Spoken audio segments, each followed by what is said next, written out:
Notre ère moderne présente un paradoxe captivant. Malgré une interconnexion sans précédent, une solitude accrue se fait ressentir. Submergés de responsabilités et d'obligations, nous éprouvons souvent le sentiment d'être négligés ou sous-estimés par ceux que nous estimons essentiels dans notre environnement contemporain. L'aspiration à être significatif pour notre entourage est universelle. Pourtant, il arrive fréquemment que nous nous sentions délaissés. Nous ressentons un manque de considération de leur part, contrairement à l'importance que nous leur accordons. Ici, le stoïcisme et les philosophies antiques offrent des perspectives précieuses. Ces écoles de pensée nous invitent à reconnaître notre propre valeur et à nous affranchir d'un besoin constant de validation externe. Comment alors intégrer ces enseignements à notre quotidien pour obtenir une place privilégiée dans la vie d'autrui? Cette vidéo dévoilera des méthodes alignées sur le stoïcisme et la philosophie pour non seulement gagner cette place, mais aussi pour discerner la sincérité de l'intérêt que les autres nous portent. Nous n'évoquerons pas de tactiques manipulatrices, mais plutôt une démarche empreinte de sagesse et d'authenticité pour édifier des relations solides et de grande valeur. Au final, notre identité est en partie sculptée par ceux qui nous entourent. Vous connaissez probablement l'adage « Montre-moi tes amis, et je te dirai qui tu es ». Si tu n'es pas prioritaire dans tes relations, cela peut indiquer un manque d'intérêt véritable et sincère de leur part. Au sein de cette philosophie ancienne, nous découvrirons des principes pour équilibrer nos besoins personnels avec nos interactions sociales. L'objectif est de devenir indispensable sans être indispensable. La première étape pour devenir une priorité dans la vie des autres est de cultiver un sentiment de manque. Être constamment disponible et réactif conduit les autres à supposer que tu seras toujours là. Dans notre monde pressé, le temps est un bien précieux, et le stoïcisme nous apprend à le valoriser adéquatement. Il est essentiel de se faire désirer, de laisser les autres ressentir ton absence occasionnellement. Les stoïciens soulignent que si nous ne pouvons pas maîtriser les événements extérieurs, nous avons le pouvoir de choisir notre réaction.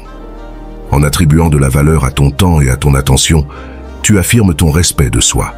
En conséquence, les autres commenceront à te percevoir comme une personne de valeur, reconnaissant que tu choisis de leur consacrer une partie de ton temps précieux.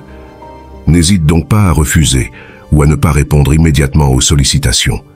Exerce l'art de la patience et laisse les autres apprécier ton temps autant que toi-même. Cette aptitude est cruciale pour accéder à une position de choix dans la vie des autres. Le stoïcisme, cette philosophie millénaire, valorise la patience comme une vertu essentielle dans un univers marqué par l'agitation et les distractions. La capacité à patienter sereinement peut te distinguer et renforcer ta valeur. La patience ne signifie pas passivité, mais plutôt maîtrise de tes émotions et de tes réactions. En pratiquant la patience, tu démontres ta force intérieure. Tu ne succombes pas à la précipitation ni aux impulsions émotionnelles du moment. Tu deviens un phare de stabilité dans un océan tumultueux. Cultiver la patience incite les autres à prendre conscience de ton absence, tout en préservant ta tranquillité. Tu remarqueras que ton entourage commence à apprécier davantage ta présence et ta maîtrise de soi. Garde à l'esprit que l'importance que tu te donnes est le point de départ.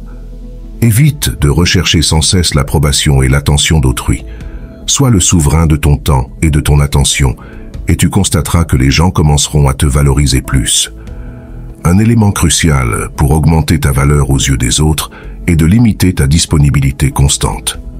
Si tu as l'habitude d'acquiescer systématiquement aux demandes d'autrui, tu risques de dévaloriser ton temps et de rendre ta présence comme acquise. Les stoïciens tels que Sénèque conseillent de régner sur notre temps et de choisir judicieusement où l'investir. Apprends à refuser poliment les requêtes des autres quand c'est justifié. Cela ne fait pas de toi quelqu'un d'égoïste, mais plutôt une personne qui place ses propres besoins et priorités en avant de s'engager envers les autres. L'idée de ne pas être toujours à disposition trouve un écho profond dans les mots d'Épictète. Seul est libre celui qui est maître de lui-même. Épictète souligne que la liberté véritable naît de l'intérieur, à travers l'autodiscipline et le contrôle de nos propres choix. Le stoïcisme valorise le fait de vivre en accord avec nos principes et valeurs personnelles. Dire non quand nécessaire et mettre nos besoins en avant nous permet de garder la maîtrise de nous-mêmes. En définitive, cela conduit les autres à te considérer avec plus d'estime et de respect. Une disponibilité perpétuelle peut mener à une forme d'asservissement aux attentes d'autrui. Être maître de soi implique de reconnaître que notre temps, notre énergie et notre attention doivent être alignés sur nos objectifs et valeurs personnelles. En appliquant ce principe, nous faisons un pas vers la liberté authentique. Nous ne sommes pas soumis aux sollicitations externes, mais maîtrisons nos actions et engagements. Ces enseignements ancestraux résonnent à travers les siècles et nous motivent à devenir plus autonomes, ce qui, en retour, nous permet de gagner une place de choix et du respect dans nos relations et situations. Commence par fixer des limites claires dans ta vie. Identifie tes priorités et consacre du temps à tes responsabilités et objectifs. Lorsque tu t'engages, fais-le avec intention et dévouement. Le stoïcisme nous incite à vivre en harmonie avec nos valeurs et principes. En te préservant d'une disponibilité constante, tu montres que ton temps et ton énergie ont de la valeur, ce qui entraîne un respect accru de la part des autres, et par conséquent, ils te donneront plus de priorité. Débute donc l'application de cette philosophie dans ton quotidien. Apprends à placer en premier tes nécessités et tes ambitions. Ne laisse pas autrui dicter l'usage de ton temps. Affirme ton consentement uniquement quand cela te convient réellement et que tu es prêt à t'engager pleinement. Cette transformation te permettra de diriger ta propre existence et, simultanément, tu obtiendras le respect et la considération méritée dans les relations et circonstances clés. Poursuivant notre quête pour accroître notre importance et notre priorité aux yeux d'autrui, abordons le troisième conseil. Cultiver le mystère. Il est fréquent de vouloir partager intégralement nos vies avec les autres, dévoilant nos sentiments, pensées et aspirations les plus intimes dès le début. Toutefois, cette surabondance de partage peut réduire l'intérêt que les autres nous portent. Les gens valorisent souvent ceux qu'ils ne possèdent pas ou ne maîtrisent pas. Plutôt que de dévoiler immédiatement tous les aspects de ta vie, préserve une part de mystère. Incite les autres à désirer en savoir plus sur toi. Les stoïciens soulignent l'importance de l'autodiscipline et de la maîtrise de soi. Garder une part de mystère ne signifie pas dissimuler ta personnalité, mais plutôt dévoiler progressivement ta véritable nature. Face aux questions, offre des réponses évasives. Évite de plonger trop profondément dans ton passé et ne révèle pas immédiatement tes secrets ou détails cruciaux de ta vie. Ainsi, tu capteras l'attention des autres. Pense à cette maxime de Sénèque: la chance sourit aux audacieux. Dans ce contexte, l'audace réside dans la conscience de ceux que tu partages et le moment choisi pour le faire. Créer un espace de mystère alimente aussi la curiosité des autres. Lorsque quelqu'un pressent qu'il reste encore à découvrir sur toi, son intérêt s'accroît. Le stoïcisme nous apprend à nous focaliser sur ceux que nous pouvons maîtriser. Contrôler l'étendue de ceux que tu révèles sur toi-même fait partie de ces aspects maîtrisables. Il ne s'agit pas de te cacher, mais de révéler judicieusement qui tu es. Souviens-toi, tu n'as pas besoin d'une validation constante de la part des autres. Conserve une part de mystère et observe comment ils apprécieront ta véritable essence, pas seulement ce que tu exposes. Passons au quatrième point. Encourage les autres à investir en toi. Ce n'est pas de l'égoïsme, mais plutôt une manière de valoriser autrui en leur donnant l'occasion de contribuer à ta vie. Un sage stoïcien, Sénèque, nous rappelait que les hommes trouvent du plaisir à réaliser des actions enrichissantes. En permettant à d'autres de t'apporter aide ou reconnaissance, tu leur offres la chance d'enrichir leur propre existence. Fais en sorte que les autres se sentent valorisés et utiles en les invitant à s'investir dans ta vie. Cela peut être aussi simple que d'accepter un conseil, un soutien ou un mot bienveillant. Le stoïcisme reconnaît notre interdépendance en tant qu'êtres humains. Nous ne devons pas hésiter à demander ou accepter de l'aide lorsque c'est nécessaire. En agissant ainsi, nous renforçons nos liens avec les autres. Retournons à l'essence du stoïcisme pour explorer l'indépendance. Épictète, un sage stoïcien, nous a transmis cette pensée. Ce n'est pas ce qui se produit qui façonne notre vie, mais notre réaction face à ces événements. L'indépendance dans le stoïcisme n'équivaut pas à un isolement complet, mais plutôt à une autonomie et une autogestion. Elle représente la faculté de faire des choix éclairés sans dépendre excessivement des validations ou influences extérieures. En cultivant l'indépendance, tu deviens le protecteur de tes propres principes et valeurs. Cela augmente ta valeur aux yeux des autres, qui te respectent pour ton intégrité. L'indépendance te permet également de vivre des relations plus authentiques. Tu ne te transformes pas en un simple suiveur, mais en un partenaire actif dans le bien-être d'autrui. Dans le stoïcisme, l'indépendance rime avec autodiscipline, conscience de soi et maîtrise personnelle. Ces qualités te rendent séduisant pour ceux qui apprécient les personnes fortes et honnêtes. Ainsi, pour accroître ton appréciation par les autres, développe ton indépendance. Il ne s'agit pas de te couper du monde, mais de devenir le maître de ton propre chemin et de montrer l'exemple aux autres. Cette démarche renforce les liens et accroît ta valeur dans la vie d'autrui. Être généreux et ouvert à l'investissement des autres en toi te rendra plus attirant et respecté. N'oublie pas que la vraie richesse de la vie réside dans les relations et liens significatifs que nous établissons avec autrui. En permettant aux autres de s'investir dans ta vie, tu instaures un échange mutuellement enrichissant. Le 5e conseil dans notre parcours pour devenir plus important et prioritaire aux yeux des autres est de privilégier nos propres besoins. C'est crucial pour apprendre à être mieux estimé par autrui. Nous sacrifions trop souvent nos propres besoins pour ceux des autres, ce qui peut mener à une surexploitation et un manque de respect envers nous-mêmes. Dans la société actuelle, l'accent est souvent mis sur la nécessité d'être constamment disponible pour tous, ce qui est non seulement insoutenable, mais peut aussi conduire les autres à nous percevoir comme une ressource inépuisable, épuisant notre attention et notre précieux temps. La philosophie stoïcienne nous enseigne que nous devons être les maîtres de notre propre vie et bien-être. Cela nécessite d'établir des limites saines et de prioriser nos besoins personnels avant de répondre à ceux d'autrui. Épictète, philosophe stoïcien, formulait cela ainsi: « Détermine d'abord ce que tu veux être, puis agis en conséquence. » Cette phrase profonde d'Épictète résume un des principes clés du stoïcisme, influençant grandement notre rapport à nous-mêmes et aux autres. Épictète nous encourage à une auto-affirmation et une connaissance de soi avant de prendre toute initiative. Cette auto-affirmation nécessite de reconnaître nos besoins, désirs et valeurs personnelles, et de comprendre qu'ils doivent être comblés avant que nous puissions véritablement contribuer au bien-être d'autrui. Dans la perspective stoïcienne, cette approche est en harmonie avec l'idée que l'autodiscipline et la connaissance de soi constituent les bases d'une existence vertueuse et pleine de sens.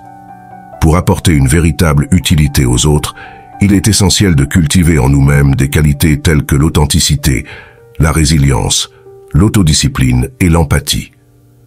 Avant de rechercher l'approbation d'autrui, nous devons d'abord obtenir notre propre approbation.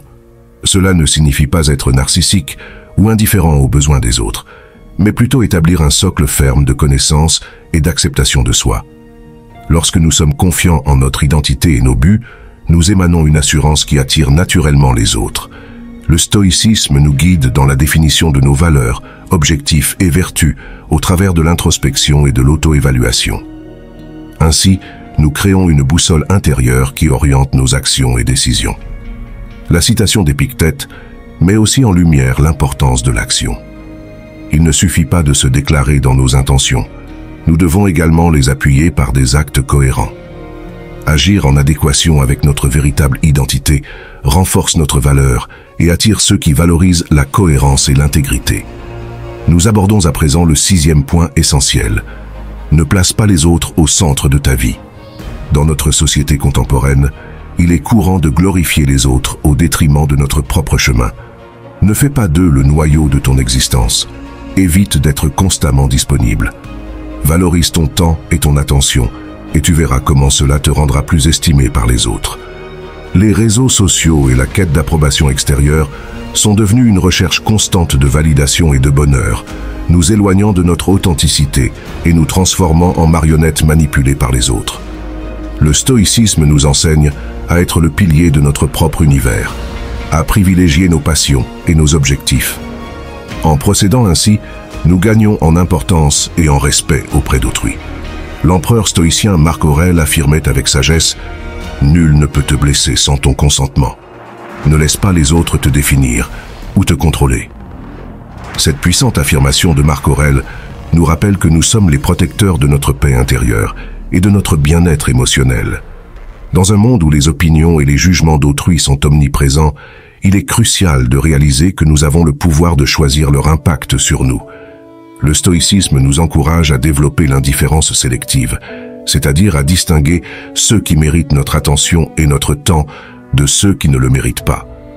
Nous ne devons pas laisser les opinions d'autrui définir notre valeur, ni nous laisser emporter par les circonstances extérieures. En adoptant ce principe dans notre vie, nous apprenons à accueillir la critique constructive avec humilité et à ignorer les critiques non fondées qui n'apportent rien à notre développement. Nous cessons ainsi d'être des victimes de l'approbation d'autrui et prenons le contrôle de notre propre récit. Nul ne peut te blesser sans ton consentement nous enseigne que nous sommes les maîtres de notre esprit et de nos émotions. C'est un appel à la réflexion personnelle et à l'authenticité, à être qui nous sommes sans crainte du jugement d'autrui. En intériorisant ce principe stoïcien, nous devenons les maîtres de notre destin, et notre estime et respect de soi s'épanouissent. En fin de compte, cela te rend plus précieux et important pour les autres. Face aux défis et aux critiques dans nos vies, rappelons-nous cette maxime puissante de Marc Aurèle: aucun mal ne peut t'atteindre sans ton accord. Embrasse cette force, garde ton intégrité et avance avec assurance sur la voie de l'authenticité et de la découverte personnelle. L'objectif n'est pas l'égoïsme, mais la fidélité à tes principes et aspirations. Ceux qui te respectent réellement seront ceux qui te soutiennent dans tes démarches et acceptent ton authenticité. En ne plaçant pas les autres au cœur de ton existence, tu établis des relations saines, fondées sur une réciprocité de respect. Tu seras apprécié pour ton authenticité et ta véritable personnalité. Un dernier conseil, peut-être inattendu, clôt cette vidéo. Envisage de ne pas toujours prendre l'initiative dans les conversations. Dans un monde où la communication permanente est de mise, cela peut paraître contre-intuitif, mais s'inscrit dans la lignée de la sagesse stoïcienne. Des penseurs comme Épictète insistaient sur l'importance de privilégier l'écoute à la parole. Nous possédons 2 oreilles et une bouche pour une raison. Écouter davantage que parler. En laissant les autres engager le dialogue, tu apprends davantage sur eux et sur toi-même. Si tu es constamment prêt à parler, tu peux paraître anxieux ou autocentré, ce qui peut éloigner les gens. La patience et la capacité d'écoute sont des atouts qui attirent les autres. Car nous, en tant qu'êtres sociaux, valorisons une communication efficace et le sentiment d'être entendus. Les stoïciens nous enseignent aussi à maîtriser notre quête de validation externe. Inutile de sans cesse prouver ta valeur par les mots. Ton caractère et tes actes parlent d'eux-mêmes. Permettre à autrui d'initier les conversations témoigne de ton appréciation pour leurs idées et opinions, renforçant ainsi des liens plus solides. Les gens se rappellent surtout de la manière dont tu les as fait se sentir, plutôt que de tes paroles. Dans un contexte où beaucoup cherchent à se distinguer, se positionner en tant qu'auditeur attentif et respectueux te rendra plus apprécié et estimé. Donc, pour accroître ta valeur aux yeux des autres, songe à ne pas toujours être l'initiateur des échanges. Cultive la patience, l'écoute active et laisse la place aux autres pour s'exprimer. Abordons un point essentiel, l'importance de l'écoute active. Les stoïciens, et notamment Épictète, nous rappellent que l'écoute est une vertu fondamentale. Il disait: si tu te soucies d'être loué et ne veux pas être critiqué, comment peux-tu prétendre être un philosophe? Car, comme il le disait, tu ne devrais ni rechercher les éloges ni craindre les critiques. L'écoute active requiert une immersion totale et une présence dans la conversation, sans laisser notre esprit vagabonder ou être distrait. Cela signifie accorder à l'autre toute ton attention, sans se perdre dans des pensées errantes. Une erreur courante dans l'écoute est de se précipiter pour répondre immédiatement après une question, ce qui nous détourne de l'écoute active réelle envers notre interlocuteur.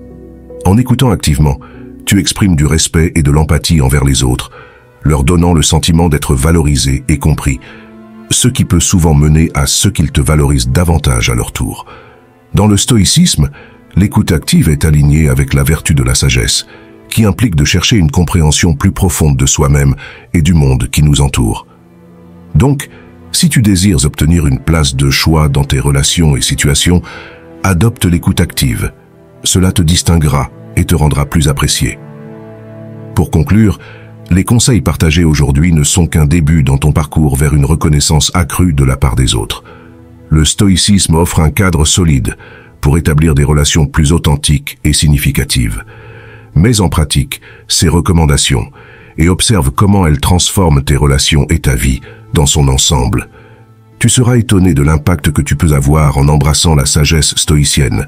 Si cette vidéo t'a été utile et t'a motivé à approfondir ta connaissance du stoïcisme et de l'amélioration personnelle, je t'encourage à t'abonner pour plus de contenus similaires. N'oublie pas de like et de partager tes réflexions dans les commentaires. Ta participation enrichit notre communauté et contribue à notre croissance commune. Merci de nous rejoindre dans cette aventure d'authenticité et de développement personnel. À bientôt.